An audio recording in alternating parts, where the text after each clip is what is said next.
Olá pessoal, estamos aqui mais uma vez na TV Metropolitana. Você que nos acompanha ao vivo pelo Facebook, pelo YouTube e pelo Instagram. Nós estamos aqui ao vivo e eu quero sugerir para você que está nos assistindo pelo Instagram, para que você tenha uma melhor experiência, coloque o seu celular na horizontal. O Júlio Moscardi, e uma vez ele falou para mim assim, ó, uma pessoa que está há 5 anos sem fazer uso, ela é uma pessoa de alto risco, alto potencial de recaída. Uma pessoa que está há 10 anos sem fazer o uso, ela é uma pessoa de médio risco. E uma pessoa há mais de 20 anos é uma pessoa de risco. Então, o risco é iminente a todo tempo. Nós não podemos estar expostos a situações que nos levam a gatilhos, né, e que possam desencadear de novo os velhos comportamentos.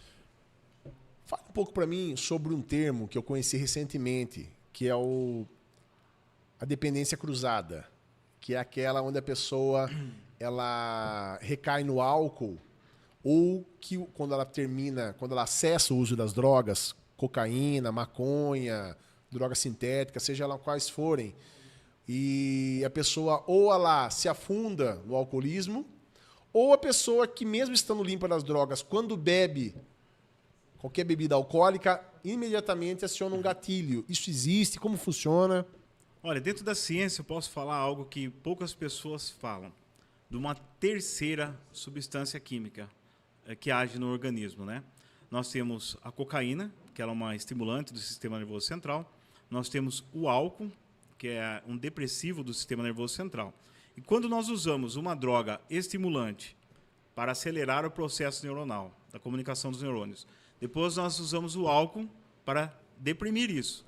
Nós ficamos nessa gangorra, né? Alto e baixo. Uso uma que joga lá em cima, uso outra para amenizar os sintomas negativos da primeira. No nosso organismo se desencadeia uma terceira toxina, é a coca-etileno.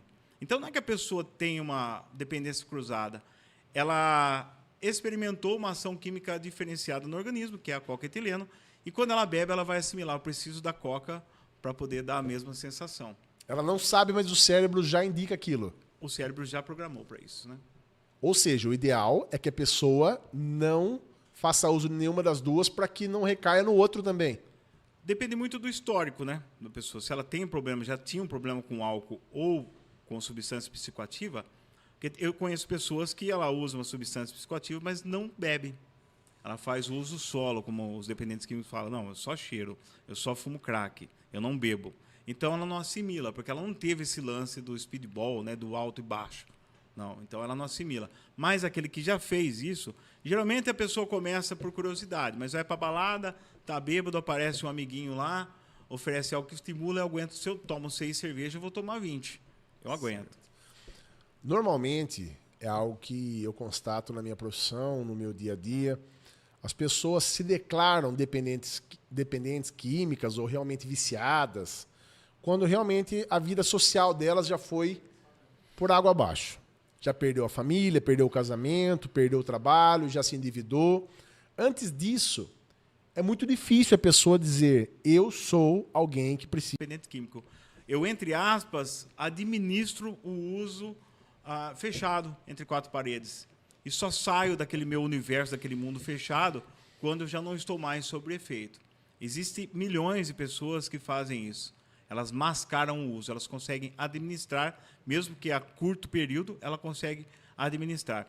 A segunda pergunta é como eu identifico que alguém é dependente químico.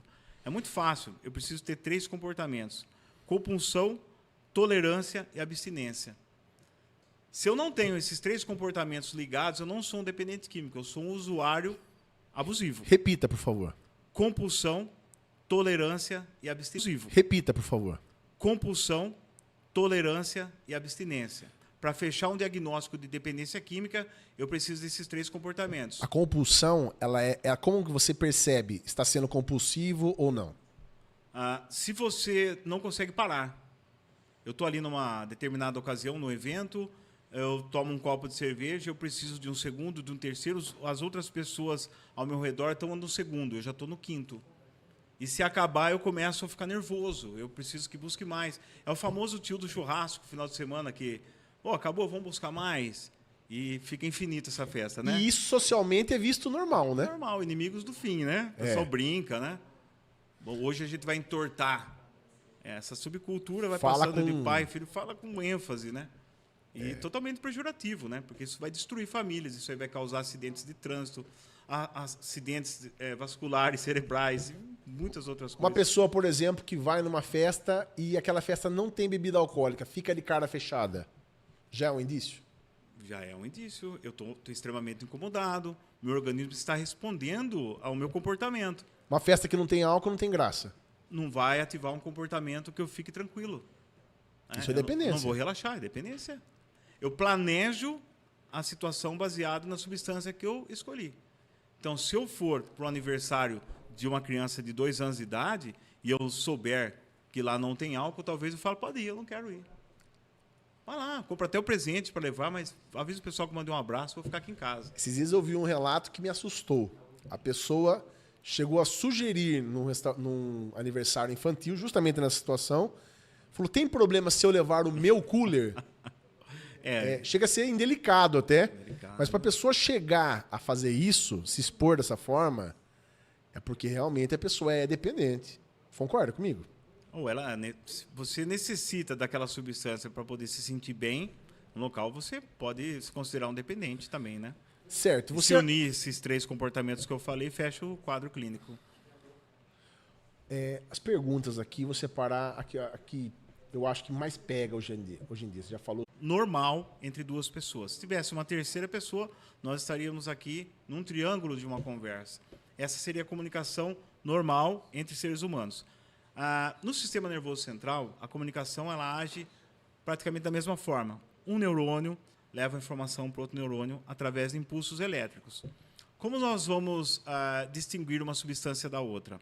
Quando eu faço uso de uma substância psicoativa que ela é estimulante do sistema nervoso central, o que eu estou querendo dizer?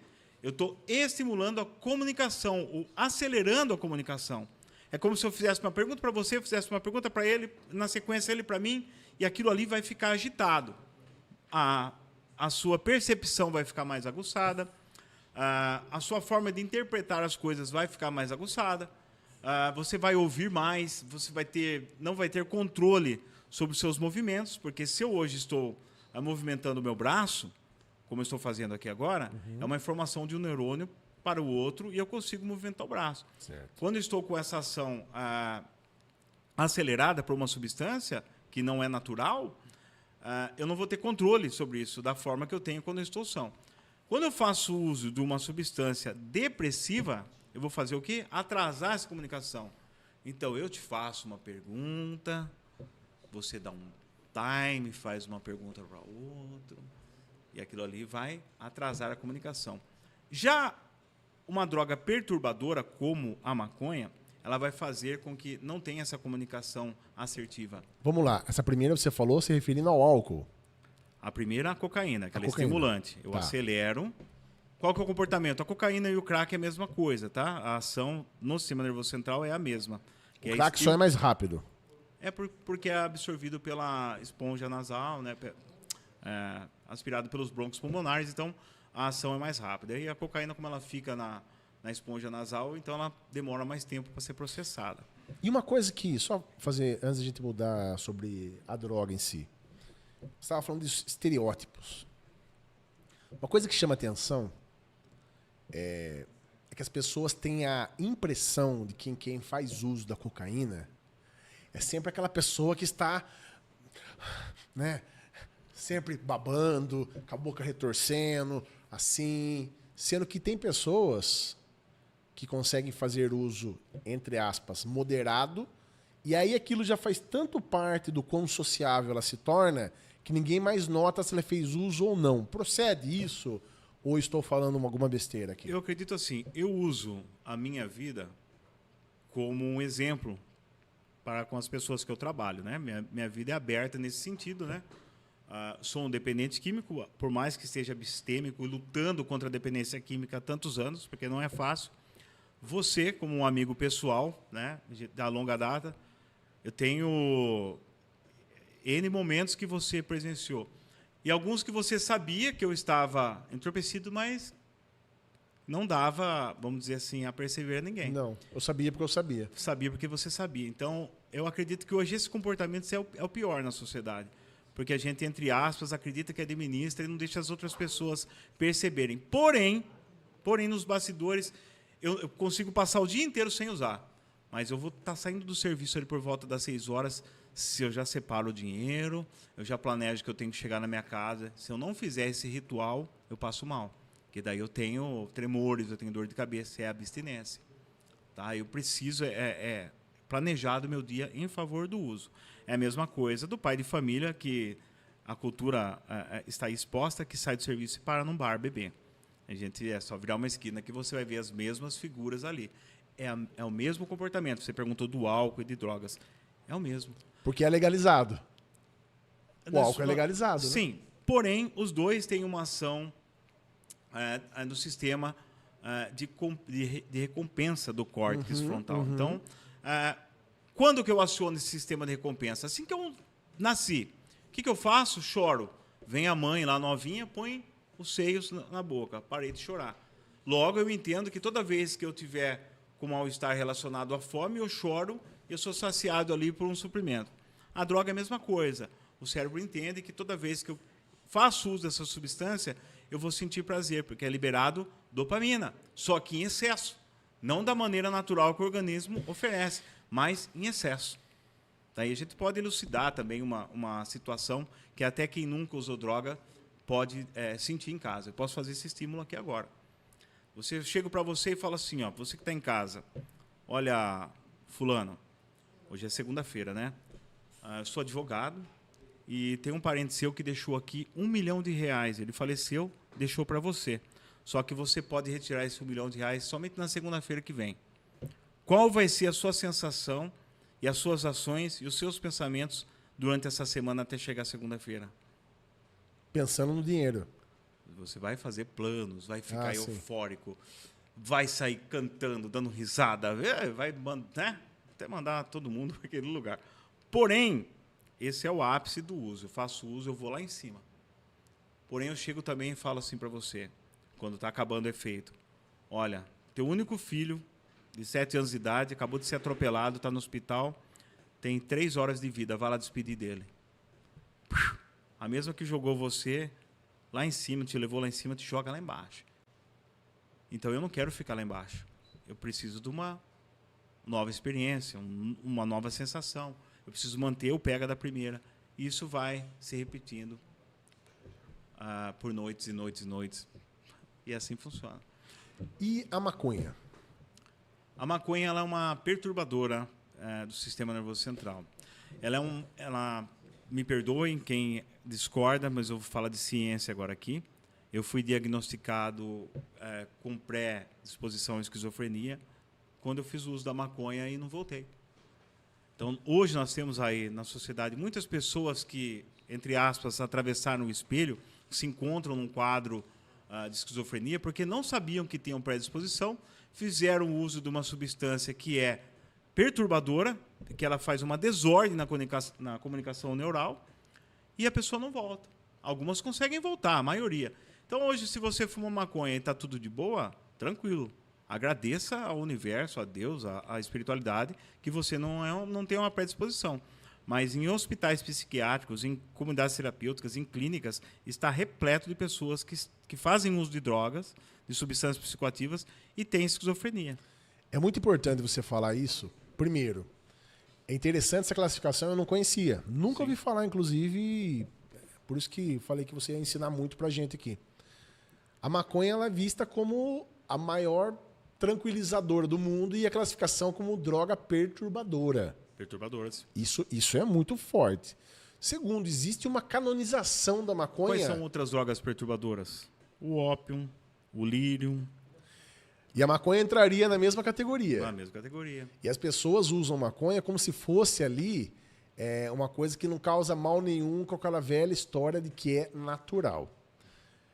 Existem outras questões que eu já ouvi falar, gostaria que você confirmasse. Além da predisposição, que a pessoa pode acender aquela predisposição à esquizofrenia, ela gera depressão, ela gera angústia, ela gera hipertensão, correto? É isso mesmo?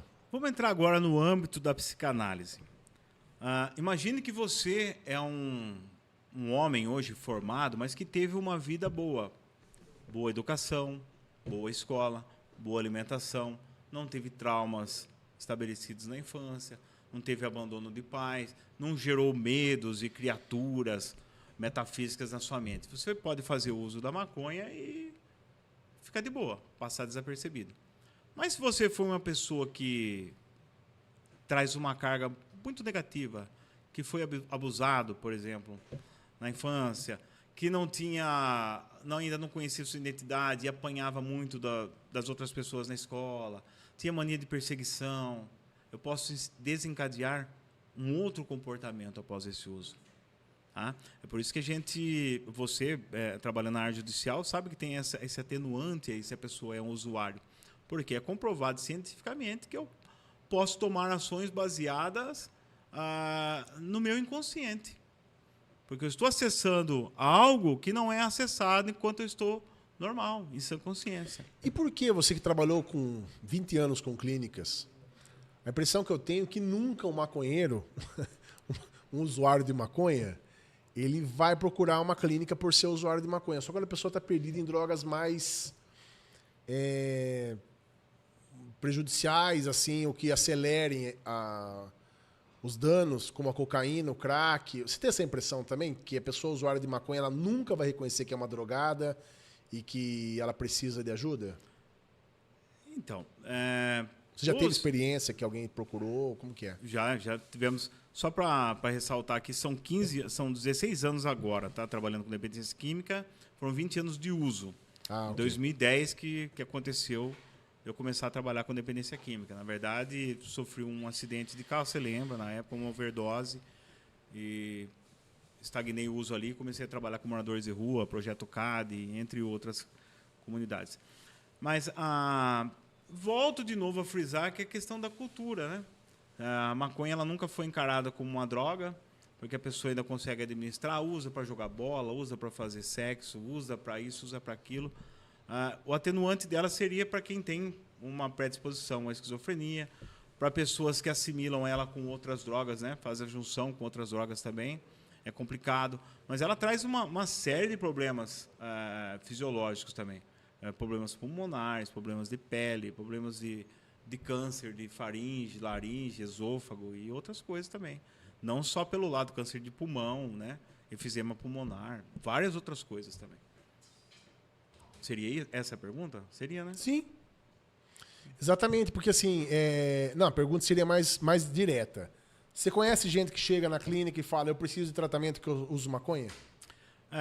Ultimamente aconteceu muito por essa variação da maconha. Essa K9, eu cheguei a... O que é a K9?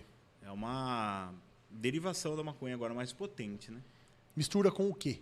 É feita em laboratório, é uma uma droga mais que sintetizada, vamos dizer assim. Né? Sintética. E ela acaba deixando a pessoa mesmo com tremores, com paralisia corporal.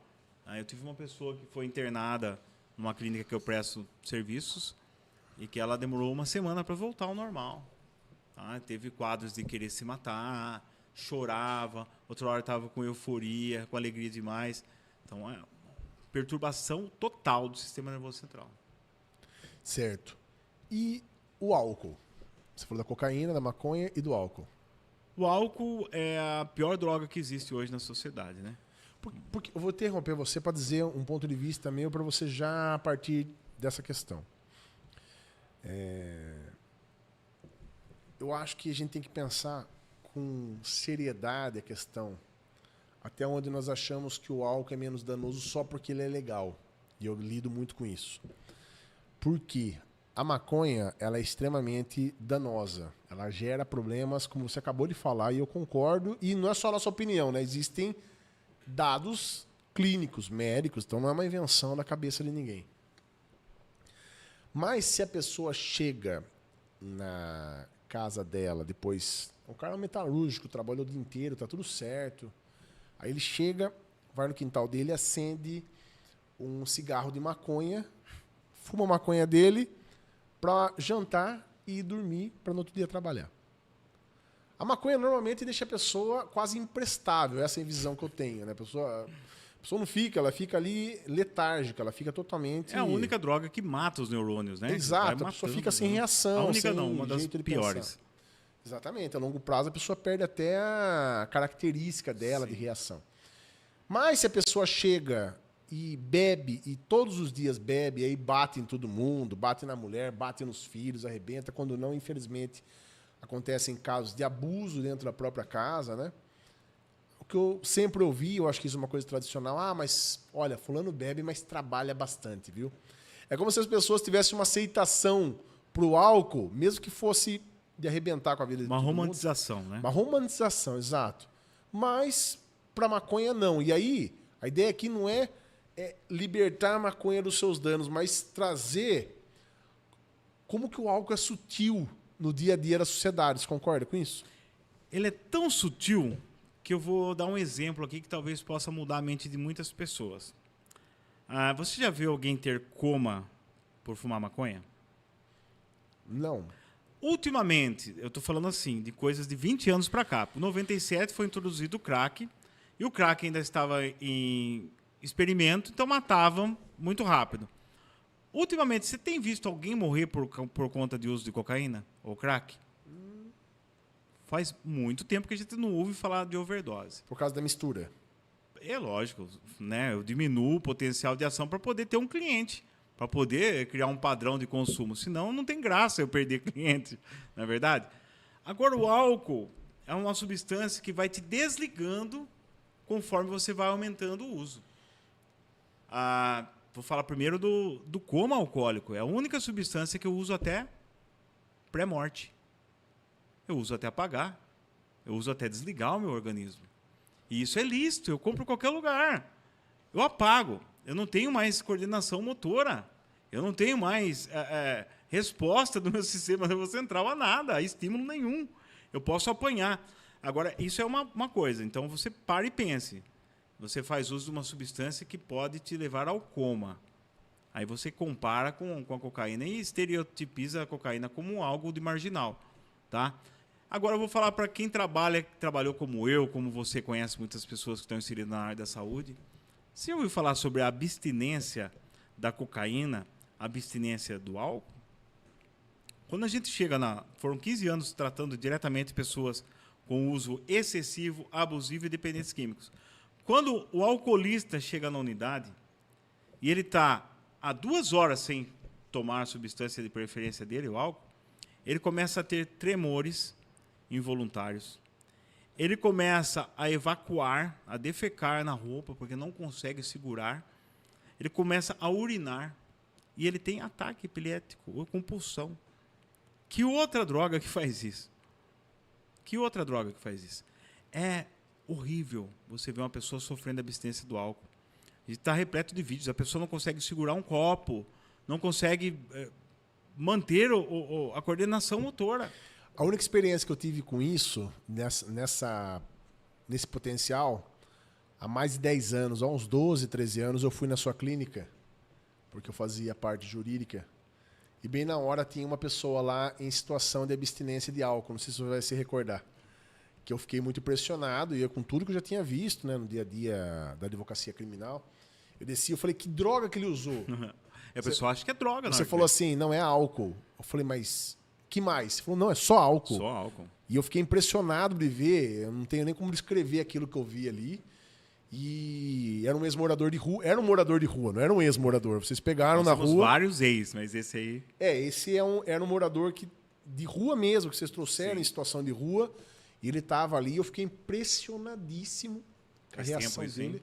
Faz uns 12, 13 anos, mas ficou muito marcado. E assim, nunca tinha tido de perto o contato com alguém com abstinência de álcool dessa forma.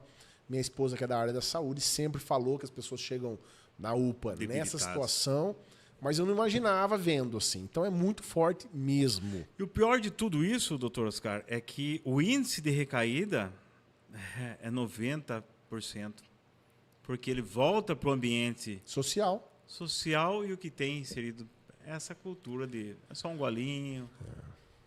No aniversário de 7 anos uma criança tem álcool. Você tem que mudar, o dono do bar não vai mudar o bar por conta do seu comportamento, né? Tratamento. Remédios podem resolver? Ajudam? Qual é a relação dos remédios de forma consciente, com recomendação clínica, evidentemente, né? Sim. E o quanto ele pode suprir essa dependência mental, cerebral, física, química, orgânica, enfim, que a droga já criou. Eu costumo falar da tríade, né? A tríade do ser humano, a tríade biopsicossocial. A parte biológica, ela necessita da medicação. A parte psíquica necessita de uma espiritualidade, de eu agarrar com força numa filosofia que vai me projetar. E é biopsicossocial e a parte da sociedade que envolve. As pessoas têm que estar preparadas para receber um dependente químico que está em recuperação também. Por isso é importante a pessoa que faz um tratamento, ela adoece a família inteira. Então, a família também passar por um tratamento. Porque a doença ela atinge mais a família até do que o próprio dependente. As pessoas se perguntam onde eu errei, né? Será que eu vou deixar morrer? Será que eu acolho? Se eu internar, será que ele vai ficar com raiva de mim?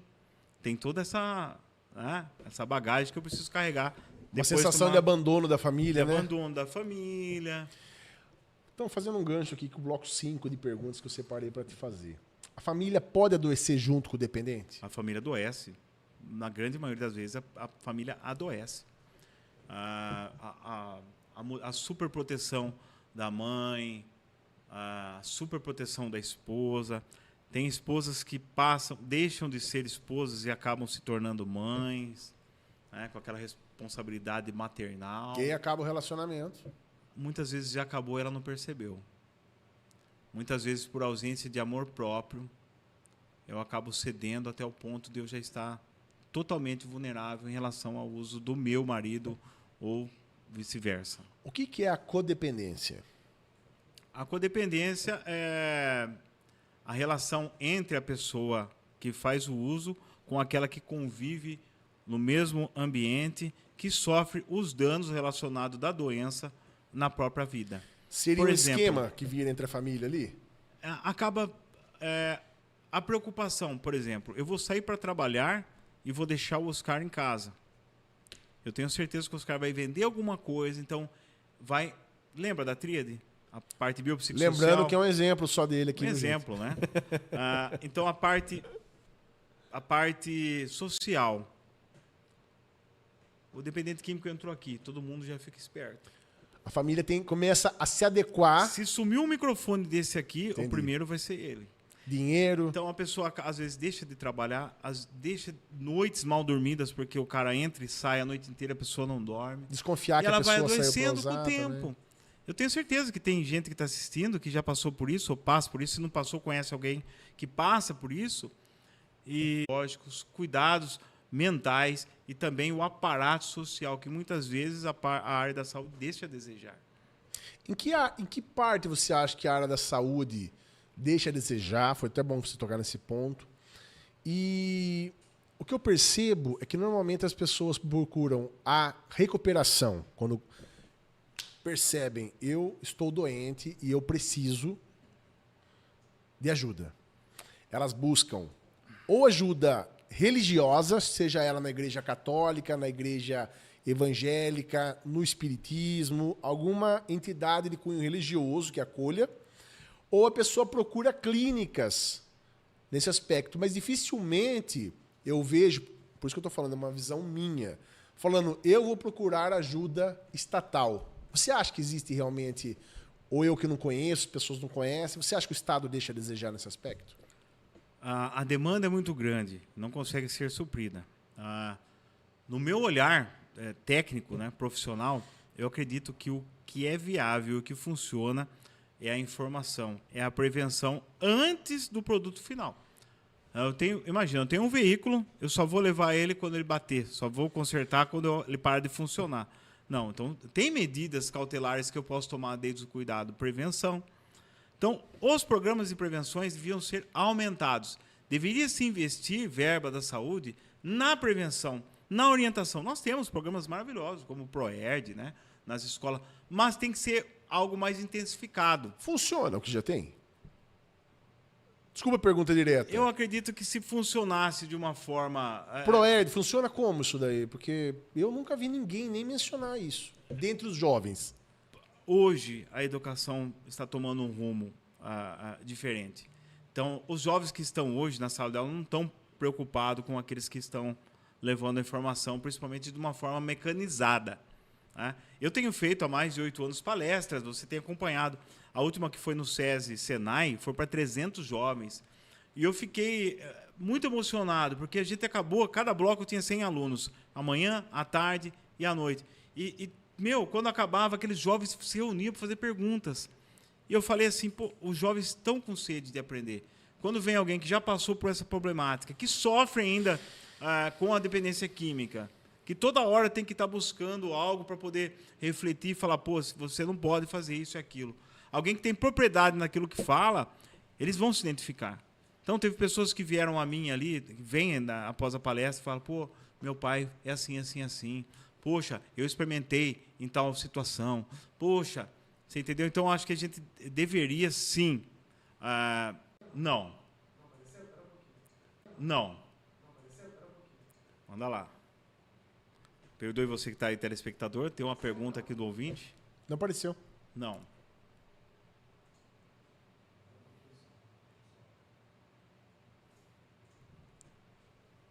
É a Jaqueline que está perguntando? Isso. Quer fazer a pergunta, Danilão? Pode. É que não está na tela. Se quiser fazer... A Jaqueline Moura perguntou se o Thiago realiza palestras em escolas. Oi, Jaqueline, tudo bem? Prazer estar falando contigo. Sim, nós fazemos palestras gratuitas em escolas. Estamos abertos aí a convite. Para quem quiser seguir lá no Instagram, @terapeuta Thiago Lima. Entre em contato, a gente vê um horário disponível e eu tenho o maior prazer de estar indo lá levar essa informação. Sim. Maravilha. Tem uma pergunta aqui. O viciado sempre mente? A manipulação... Ele é mentiroso? O viciado é mentiroso? Muitas vezes inconsciente. Eu faço adesão a um comportamento em favor ao meu uso. Então, eu preciso arrumar meios para conseguir comprar a substância de uso. Porque, imagine só, eu falo assim, Oscar, eu costumo falar nas minhas palestras, o normal do ser humano é trabalhar 5 dias para descansar 2. O normal, trabalho de segunda a sexta, sábado até meio-dia muitas pessoas, aí vou fazer a compra para tal, e domingo realmente eu descanso. Então eu tenho 5 dias de trabalho para 2 dias de lazer. O dependente químico, ele inverte essa ordem. Ele quer 5 dias de prazer para 2 dias de descanso, né? Nem de trabalho. E chega uma hora que fica insustentável esse vício. Eu não vou ter dinheiro. Então eu começo. Muitas vezes você, por ser meu amigo, pessoas que estão ao meu redor, pô, você não é Oscar, amigo do Thiago? É que eu tô com o meu carro aqui sem gasolina, o Thiago tá junto comigo lá, pediu para você não empresta R$20. Então, eu começo a criar, né? Você já passou por isso e várias pessoas que me conhecem. Oh, mas seu amigo veio pedir dinheiro para você, não façam isso. Tá? E assim vai. Então, eu começo a criar oportunidades em favor. Não porque eu seja um cara de má índole, não porque eu seja... Mas a doença, ela grita mais alto. Você imagina? Eu deixo de comer, deixo de cuidar de tudo para viver na rua usando drogas. Você acha que alguém quer fazer isso? Ninguém quer fazer isso. A dignidade, ela vai abaixo, né? Eu não preciso mais nada, eu compro. Por R$5 eu compro a minha emoção. Eu supro meus sentimentos. Uma outra pergunta aqui sobre essa questão do comportamento, né? Sobre a questão da mentira. A recuperação é só parar de usar ou muda de vida? Ou os dois? A pessoa tem que mudar de comportamento, trocar de amigos, cortar aquele ciclo de amizades e aquele jeito. O primeiro passo é interromper o uso, né? Mas se a pessoa vive no meio, por exemplo, eu vou dar um exemplo, a pessoa vive no meio de várias pessoas que são usuárias e todo o círculo de amizade delas gira em torno de uma situação onde o uso de drogas é normal. Que nós estamos falando aqui, considerando uma pessoa que ela seja usuária no meio de uma família toda que não seja. Sim. Estou falando muitas vezes a pessoa vive no meio... Que não tem como. E todo mundo trabalha, e todo mundo usa. Como fazer num caso desse? Eu costumo usar a régua adequada para cada situação. A outra tríade, lugares, hábitos e pessoas. Eu preciso mudar os lugares que eu frequento, os meus hábitos e as pessoas que me cercam. Lembra da parte biopsicossocial, parte social? Eu preciso mudar esse contexto. E quando não há possibilidade de mudar? Eu acredito que sempre há uma possibilidade se você estiver realmente focado na recuperação. Eu saio do meio, independente, procuro outras coisas para fazer, outros ambientes e tal. Porque a pessoa ela consegue ir para a rua para usar. E eu falo, se necessário for, vá para a rua para não usar também. Se você não tem para onde ir. Se tem um ambiente tóxico, vai voltar para lá, prefiro dormir na rua do que voltar para esse... Você conhece a situação onde a pessoa foi ser moradora de rua para cortar o ciclo? Não, mas que mudou de cidade, ficou alguns dias na rua procurando trabalho, não na rua entre aspas, mas em centro de triagem, para não voltar para casa, porque não podia voltar para o mesmo ambiente. Porém, a gente tenta amenizar também a situação. Eu costumo falar assim, ó, o copo de pinga que o seu pai bebe é dele, não é seu. Então, quando você chegar lá na sua casa de novo e tiver o corotinho, você sempre lembra, aquilo é do meu pai, não é meu. Eu tenho um irmão que usa droga. Hoje, eu saí do atendimento agora, 5 horas da tarde, onde eu atendi várias pessoas. Você está falando porque tem família que chega e vai jogar a pinga fora, é isso ou não? Tem gente que acha que vai estar ajudando. Já vi casos, por exemplo... achei a droga do meu irmão. Vai e joga no vaso sanitário e dá descarga. Não, eu estou falando no contexto de você voltar para o ambiente que você saiu depois de uma recuperação, de um processo de recuperação. Ah, entendi. Tá, você fez essa colocação. Se uma casa ali, o pai usa, a mãe usa, todo mundo usa, e eu tenho que voltar. Sim, sim. Então, se eu volto para esse lugar, não tenho para onde ir mesmo, encerrou-se, né, as alternativas, eu volto com a consciência de que as despedidas são necessárias. Então, se eu tenho que frequentar o mesmo lugar, seja só para dormir, eu vou encurtar o tempo que eu fico exposto ao risco, ok? Se eu não posso ficar numa situação de risco, mas é inevitável, eu vou tentar encurtar o período de risco. Então, eu só entro para dormir e saio antes do pessoal acordar. Mas se eu estiver exposto, não tiver como correr, eu lembrar que aquela pinga, aquela droga não é minha, é dele. E falar para você, repetições. O nosso sistema nervoso central, ele aprende com repetições. Tá? Então eu tenho que falar a todo momento. Por isso que temos a programação só por hoje. A todo momento eu tenho que falar que eu não posso. Eu posso querer, mas eu não posso usar. Gostei muito de você falar do só por hoje. Sim. Eu já ouvi muito falar sobre os 12 passos e essa frase só por hoje. E normalmente nós relacionamos eles aos narcóticos anônimos. Gostaria que você falasse um pouco sobre os narcóticos anônimos, o que são esses 12 passos e essa frase, e se eles são exclusivos só por quem se trata pelos narcóticos ou é um método que qualquer pessoa pode usar. Como funciona isso? Na verdade, é Bill e Bob, né, que são os fundadores dessa metodologia, dessa vertente filosófica, em AA. Onde nasceu isso? Alcoólicos Anônimos. Eu não tenho propriedade para falar disso porque eu nunca frequentei uma sala de DNA. Não, digo em qual país, você sabe? Estados Unidos. Estados Unidos, é norte-americano. Eu nunca frequentei uma sala, porém, oriento aos meus pacientes a frequentarem quando saem do tratamento. Tá? É extremamente essencial. Conheço amigos que estão limpos hoje há mais de 30 anos. Abraço Luiz Gustavo, abraço Felipe Rosa. Várias pessoas que estão limpos, Eugênio, né?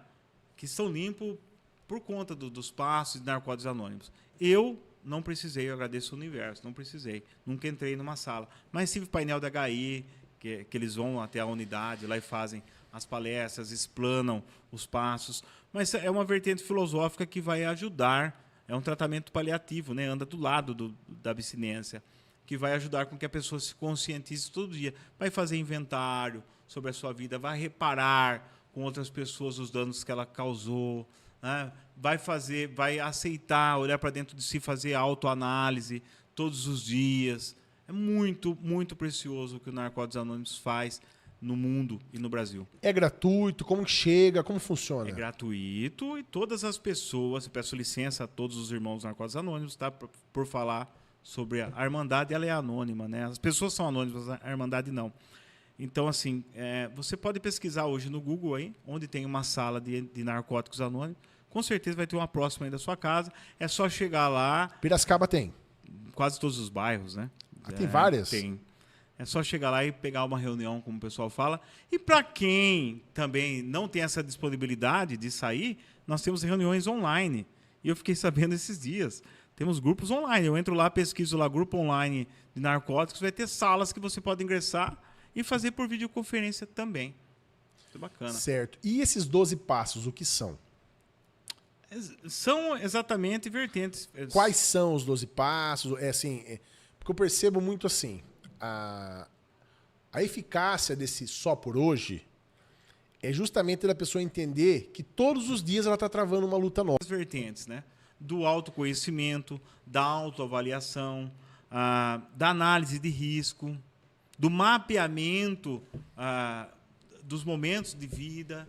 Então, eu trabalho com isso, dessa forma, desde que eu me entendo dentro dessa área como um profissional. Eu fiz MBA, Independência Química, né? Sou formado bacharel em Serviço Social, e eu estudo até hoje. Estou fazendo agora um mestrado em Neurociência, para poder estar se aprimorando cada vez mais nessa área aí.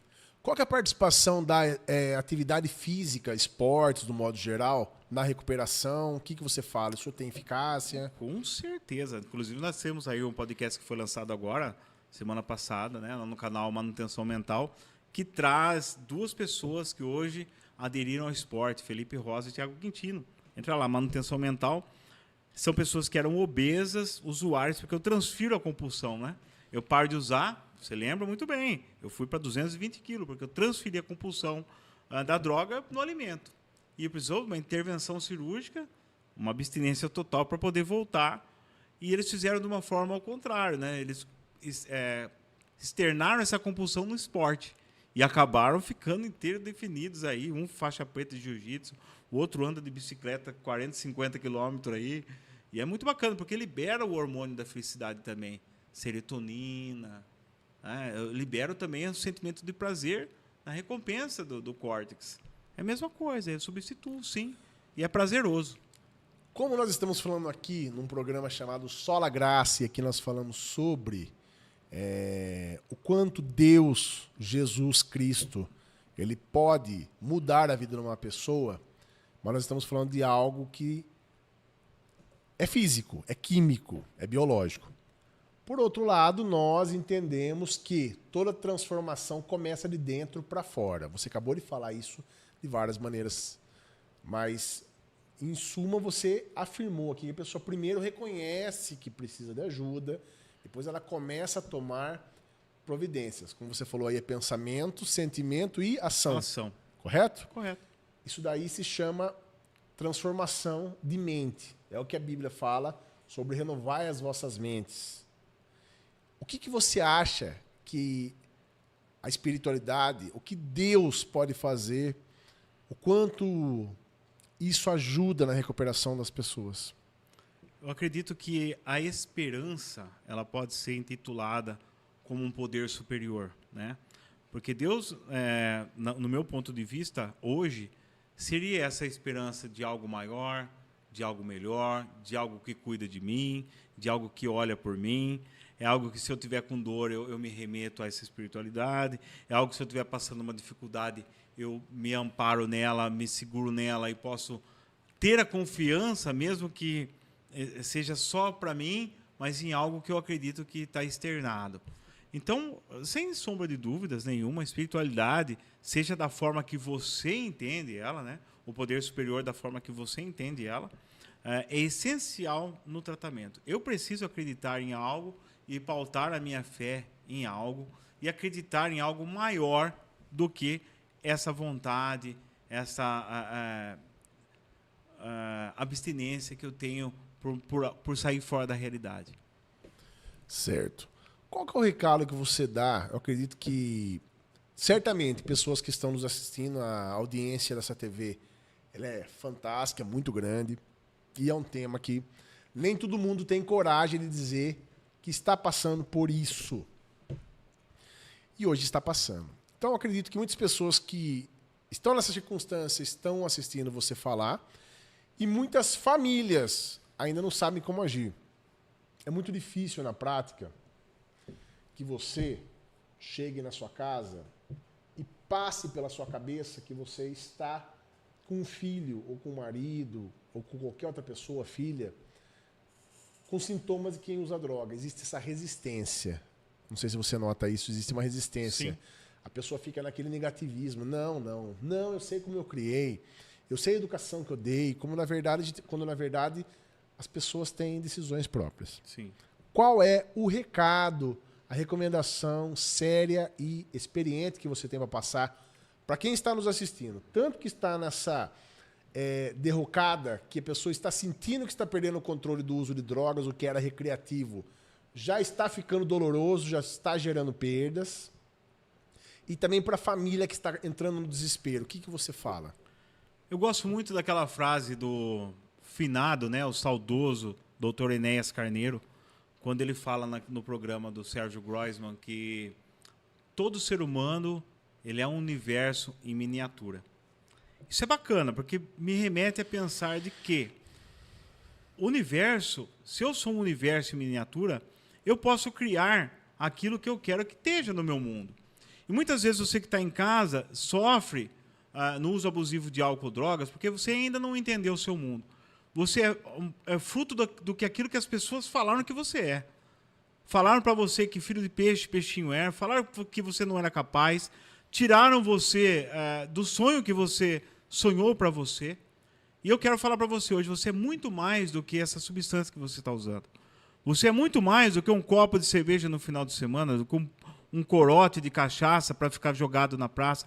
Você é muito mais, você é um pai muito maior do que esse pai que você está sendo hoje. Chega na sua casa, não consegue dar atenção para os seus filhos, não consegue dar atenção para sua mulher. E você, mulher, é muito maior do que você imagina.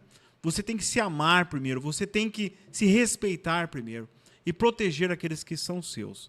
Agora, você que não tem coragem para enfrentar os seus próprios medos, tem pessoas aqui que estão preparadas para te ajudar. Entre em contato comigo, fale comigo em particular. A gente com certeza vai direcionar você para um lugar que vai ter como te ajudar, como te orientar a sair dessa escuridão.